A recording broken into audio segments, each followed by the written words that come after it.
airing out show. Being a Christian, people look a lot closer at your life, okay? And they expect you to live your life a certain way. So, I mean, if you have one screw up, a lot of times people throw it in your face. A lot of Christians try to hide the fact that they're still people, you know, and then on the flip side, a lot of people who disagree with Christianity, they try to find something wrong with Christians so that they can discredit that whole belief. But the way I act doesn't change what Jesus did, you know. And so to me, I'm just very upfront about the fact that I make mistakes all the time. You know, I get just as frustrated as anybody else. You know, I don't necessarily live the most selfless life. I think it's just human nature, you know, that I'm going to make a lot of mistakes, and that doesn't change, you know, what Jesus has done, the type of forgiveness that he's offering people, and also just a better way of living that I think that he's been able to give to me. But at the same point, you know, when I do make a mistake, I don't think people should judge what I'm trying to represent.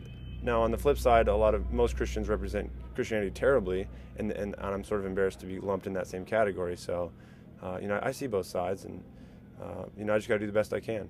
You are in the process of writing the new As I Lay Dying album. Right now, we've written, I'd say, at least 10 songs and thrown away at least half of those. You know, because I think that's the best way to write an album.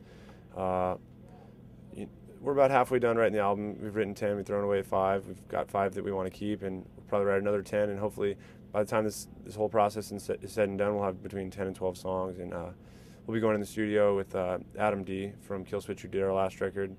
You know, I'll most likely be doing vocals at my own studio with Josh, our bass player, and then the guitar guys will be working with Adam.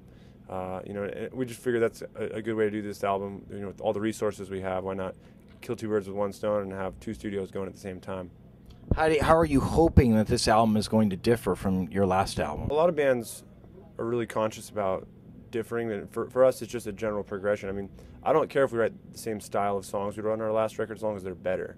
And so to me, everything that we do, we're just trying to pull it further. You know, there's some songs I think that are maybe faster and more intense, maybe more death metal-y than we've ever written. But then on the flip side, the songs that sort of have feeling, and you know, it's like maybe taboo in the metal world to use the word emotion. But like the songs that draw emotion, I think draw more emotion, and maybe you know, are a little slower than people would expect from us. So I think if we fulfill all ends of that spectrum, you know, then we'll have really progressed at that point. What was it like playing Ozfest in 2005, and did you meet Ozzy?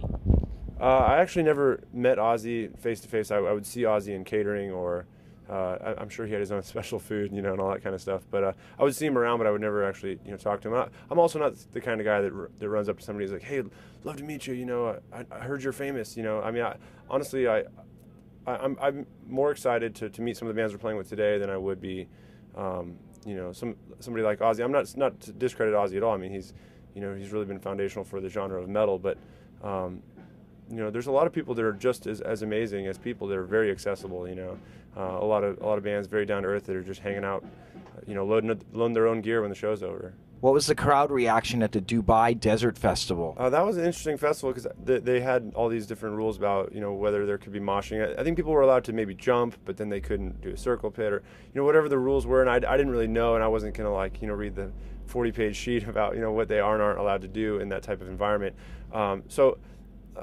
You know, the excitement really kind of came more in the in-between songs, hearing the cheers of the crowd and stuff like that. I mean, but when you put all that together, I mean, there's just so many people that, you know, in that part of the world that normally don't get to see a metal festival. You know, I think it was an amazing event, and we'd love to go back.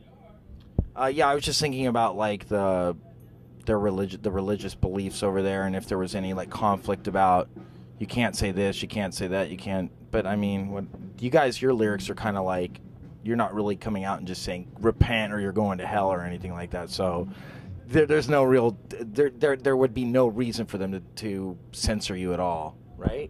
Well, and even if our lyrics were that, you know, I guess extreme, you know, I guess I don't know, maybe Muslims actually agree with that statement, you know.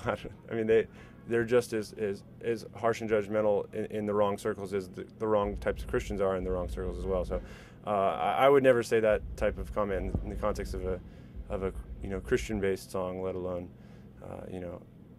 I just really don't see that stuff as an issue, you know, with our band. How would you like to think that As I Lay Dying is helping their fans? To me, there's nothing I could say, from stage between songs. It's really the deeper connection that a fan can make with our band, where they get the CD and they listen to it and they've read the lyrics and, they've been able to actually apply to their own life. And there's a lot of times where I've helped people in ways I didn't necessarily mean to. Like I'll write a song about a certain struggle I've had in my life, and it's completely different than the type of struggle that has helped somebody else through. But that personal connection, is something that I can never control. It just kind of happens. How would you define the word love? To me, love is not an emotion. I mean, true love. I mean, there is a form of love, infatuation and all that stuff. But true love to me is commitment and sacrifice and the types of things that there are choices daily. Tim, how would you like to be remembered after you're gone? When I'm gone, I'm gone.